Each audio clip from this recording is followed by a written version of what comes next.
Dubai দেশের জনপ্রিয় viral মুসমুসে লাচ্চা পরোটার বার্গার রেসিপি।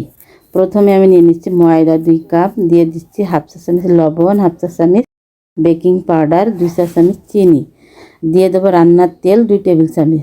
ভালো করে মিশানো হয়ে গেলে হালকা কুসুম গরম পানিতে নরম একটা সফট ডো তৈরি করে নিচ্ছি। 15 মিনিট রেস্টে রেখে দিচ্ছি।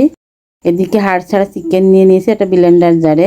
হাফ চা চামচ কালো গোলমরিচ, রসুন, আদা, কাঁচামরিচ, জিরা গুঁড়া, ধনিয়া গুঁড়া, হলুদ গুঁড়া, শুকনা মরিচের গুঁড়া, গরম মশলার গুঁড়া, ব্রেড স্কাম, আর দিয়ে দেবো স্বাদ মতন লবণ, আর হাফ কাপ দিয়ে দিচ্ছি পেঁয়াজ কুচি, যেটা ব্লেন্ড করে নিয়েছি। দিয়ে আমি বার্গারের পেটিগুলা গোল গোলকে বানিয়ে রেখে দিচ্ছি। এদিকে একটা লেচি নিয়ে আমি হাতি চেপে চেপে বেলুন দিয়ে বেলে যতটা পাতলা করা যায় আমি একটা রুটি বেলে নিয়েছি। দিয়ে দিচ্ছি তেল ব্রাশ করে, অল্প করে ময়দা ছিটিয়ে চিকন চিকনকে নাইফ দিয়ে কেটে লেচিগুলো আমি এক জায়গায় জড়ো করে রোল বানিয়ে নিচ্ছি।